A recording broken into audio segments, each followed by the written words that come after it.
Assalamualaikum warahmatullahi wabarakatuh. Om Swastiastu, Namo Buddhaya, Salam Kebajikan, dan salam sejahtera bagi kita semua.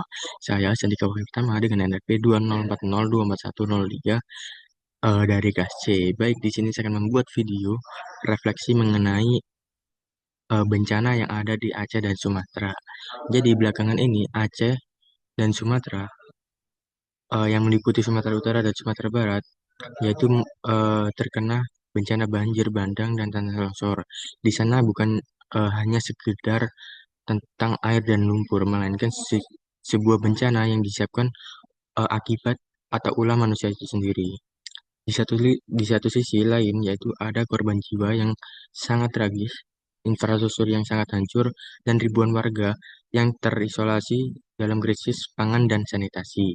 Sebagai calon insinyur, mahasiswa ITS, dan intelektual, tugas kita bukan hanya merancang teknologi, tetapi juga merancang keadilan.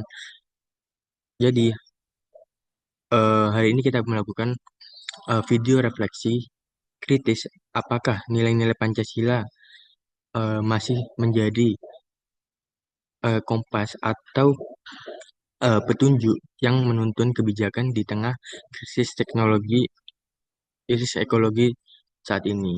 Jadi, mari saya akan membahas secara mendalam, yaitu pada sila-sila Pancasila. Jadi, bencana banjir bandang atau tanah longsor ini yaitu menewaskan sekitar 940 jiwa dan menghilangkan 269 orang per 8 Desember 2025. Bukanlah hal atau jumlah tersebut yaitu semata-mata karena disebabkan oleh hujan hujan yang sangat ekstrim. Jadi mm,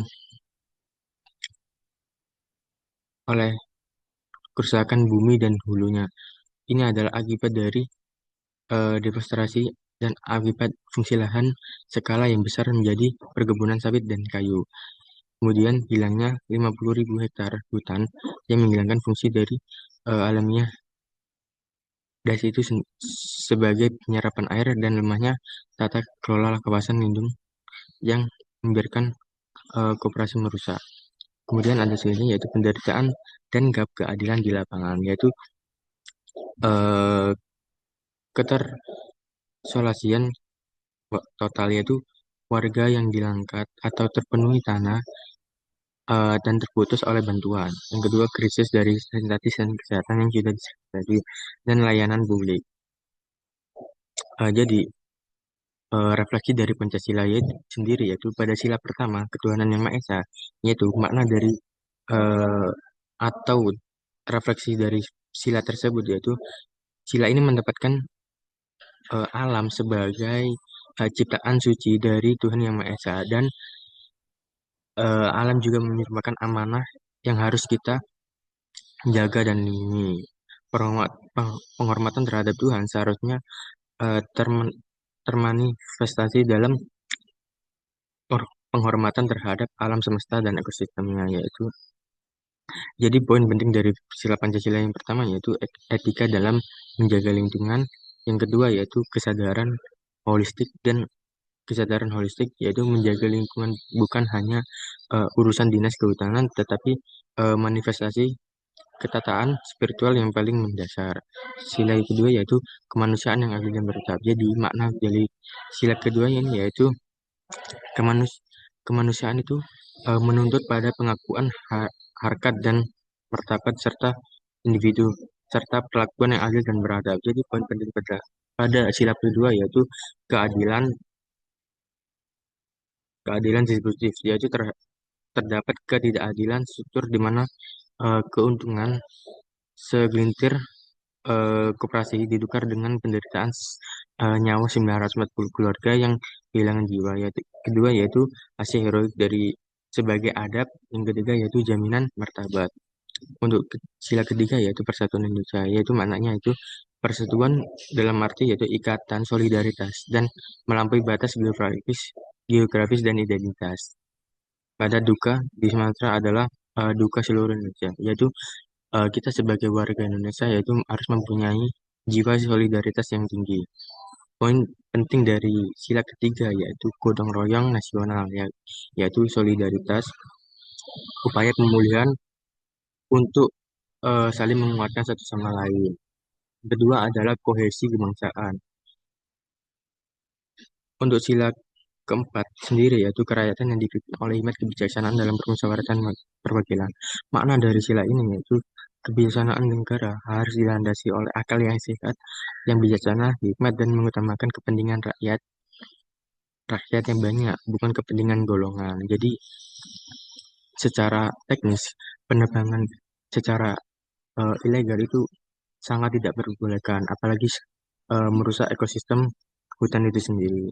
Poin pentingnya yaitu kritik dalam kebijakan dalam pembangunan. Yang kedua yaitu transparan dan akuntabilitas. Pada sila kelima, keadilan sosial bagi seluruh rakyat Indonesia, yaitu memaknai negara wajib menjamin pemerataan kesempatan kesejahteraan dan penegak hukum bagi setiap warga. Poin pentingnya yaitu tanggung jawab negara terhadap korban pada bencana alam, yaitu keadilan sosial menuntut negara yang memulihkan lingkungan akibat penggudulan atau penebangan dan menyediakan rumah yang layak serta menjamin akses air bersih dan sanitasi atau MCK sebagai hak dasar korban yang sudah terkena dampaknya. Yaitu untuk yang kedua yaitu penegakan hukum ad hoc, yaitu hukuman yang harus ditegakkan secara tegas dan tuntas terhadap koperasi perusak lingkungan. Jadi keadilan terwujudnya pelaku em, menanggung sanksi lah yang setimpal dan korban yang mendapatkan haknya kembali. Jadi dari video refleksi yang sudah saya jelaskan, ada 3 poin evaluasi yang harus intinya diterapkan oleh bangsa Indonesia itu sendiri, yaitu yang pertama integritas terhadap lingkungan. Jadi seluruh kebijakan pengembangan pemerintah dan koperasi wajib memasuki etika lingkungan sebagai persyaratan utama dan selaras dengan sila pertama dan kedua. Yang kedua yaitu penegakan hukum yang konsisten, yaitu harus ada penindakan hukum yang non seremonial dan berkelanjutan terhadap koperasi yang merusak lingkungan, bukan hanya pencabutan izin, melainkan hukuman yang harus memberi efek jerah sesuai dengan sila kelima. Untuk yang ketiga yaitu penguatan kapasitas lokal. Jadi pemerintah pusat harus berinvestasi dalam sistem mitigasi, yaitu bencana berbasis masyarakat dan teknologi lokal, yaitu memberdayakan daerah agar tidak tergantung dengan total pada bantuan dari Jakarta, yaitu selaras dengan sila sila keempat. Jadi eh, evaluasi yang kita untuk kedepannya sebagai mahasiswa, yaitu sebagai calon teknologi dan pemimpin bangsa, kita memikul tanggung jawab yang sangat berat. Mari kita jadikan pengetahuan kita bukan hanya untuk mengeksploitasi, melainkan alat untuk melindungi, membangun, membangun keadilan dan mengukuhkan martabat manusia di hadapan alam. Tugas kita adalah memastikan bahwa pengorbanan 940 jiwa di Sumatera tidaklah terbuang sia-sia.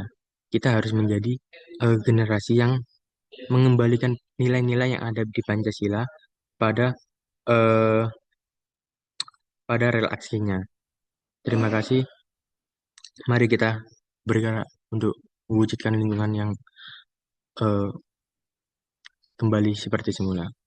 Terima kasih. Mohon maaf apabila ada kata yang kurang enak didengar atau saya ucapkan. Terima kasih. Wassalamualaikum warahmatullahi wabarakatuh.